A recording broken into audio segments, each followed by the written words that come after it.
retro gaming. Bing bong Coke wins. Did you know that Mario is from Mario?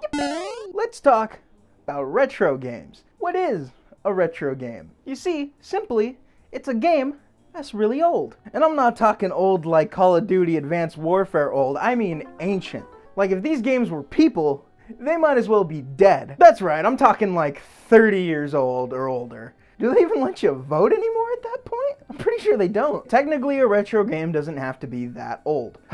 Even the games that I grew up with in the years from 2001 to 2006, 7, even 8 can now be considered retro. And that's the thing, games don't stop becoming retro. New games become retro every year as time goes by, and we barrel as a species into the abyss that is space until the heat death of the universe. Do you understand what it means to bust it down sexual style with a crazy McTwist or a nasty blue shell? I don't think you do. Now, when I was growing up, retro gaming was really seen as a weird hobby for nerdy people. And it is. But whether it's thanks to Angry Video Game Nerd or Pat Contry or Family Guy, in recent years, retro gaming has hit some sort of mainstream relevance in the form of integration into hipster culture. Not just hipster culture, because as people get older, they do in fact want to relive some of their old childhood memories in the form of these games. So what do? They go out and not only try to buy that console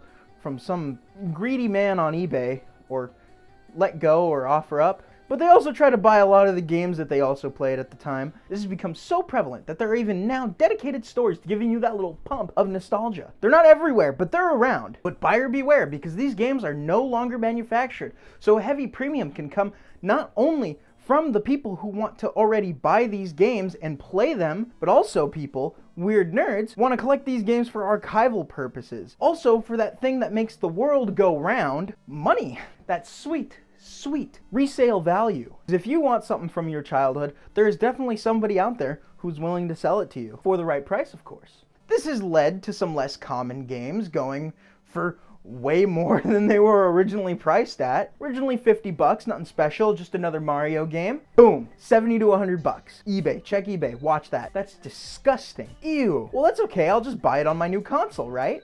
You'd think so, wouldn't ya? And the prices of these games don't necessarily come from the ability to play them. It could be that the game is obscure, or it didn't sell well, so there weren't that many copies made. Or it can be about playing these games the way the developer intended on their original hardware. I mean, because if you've got a decent enough computer, you could just emulate these games. There seems to be some sort of experience that you just can't replicate with emulation. And my experience, people have even told me, and I sort of agree with them, that when it comes to emulating games, it's just not the same. P.S. I do not condone piracy. Wait, what was that? Yeah, you see, you kind of have to say that when talking about emulation, because even though while emulating your own backups in games that you actually own a license to is actually technically legal, but also technically a legal gray area, it is very illegal to host and even download these games online. So much so that Nintendo has shut down and sued websites for millions of dollars just for hosting ROM images of their old games. Yet they won't offer a way to play most of these games on their own modern hardware. And most of the time they say they have no plan, or they never plan to re-release it on the modern hardware, leaving people who want to acquire these games with two options: piracy, or going and fucking yourself, because that's what Nintendo wants you to do. And Sony and Microsoft. Microsoft makes it pretty easy these days. Microsoft gets a pass for now. And you know what? Sony even gets a little bit more of a pass than Nintendo. But these companies are still not very good at doing that. However, if you have the cash, you can just grab an old tube TV and the console and the games, and Bob's your uncle. You can play games like it's 1999. However, emulating these games may be the only way you can experience a spicy down air from your friend because he mains Yoshi like a bitch. Because as time goes on, cartridges, discs, and consoles will all start to fail to the point of disrepair. And if your little stupid little bitch of a cousin didn't already scratch your disc or throw your cartridge against a wall, your copy could just stop working because of a little thing called bit rot. Wait. What's bit rot? Bit rot is what happens when the ones, and just as importantly, the zeros, become corrupted by the degradation of the physical media that your game was stored on. In this case, cartridge or disc. Because as it turns out, things like to age, and the universe is a garbage shitty doo-doo place for games, and software, and computers. It's so true, and I know I sound like a crazy person when I say this, but I did the research, I sold the house to Aquaman, so even the cosmic rays of the universe can negatively affect the ones and zeros of your software, computer, or disc or cartridge. It's called a bit flip. It's when the data going from the storage medium to the processor suddenly has one of its binary instructions altered. And within your game, things can get a little fucked. One minute you're backwards long jumping like a champion, the next minute you're phasing in and out of reality, completely ruining your speedrun. Unsettling, I know, but this can be one of the harsh realities in which your game is corrupted to an unusable degree. So, if you want to play your old games forever, make sure you use your right to back up your legally owned games. It's very important. Now, where was I? Oh yeah, retro gaming. Retro gaming. What is retro gaming? If you're retro, can I be gaming? So games from mine, millennial, and late Gen X games usually fall under retro. But what if they're older than that? Older than retro? Is that even fucking possible? Oh shit, buddy. Yeah, because once you get past retro, we get into vintage.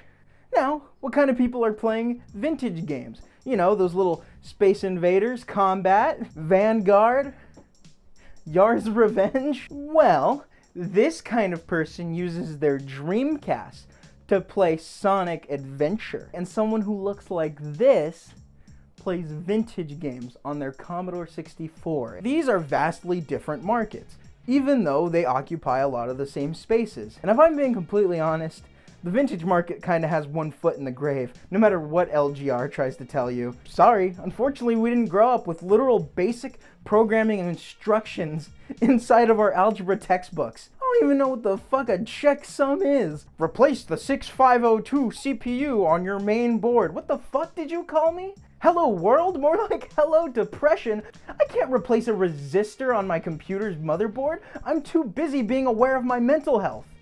Gen X? I mean, I'm not gonna do anything about it, but I'm aware of it. Here's the difference between you and I, little vintage boys. You play the first Mario game. I play the 64th.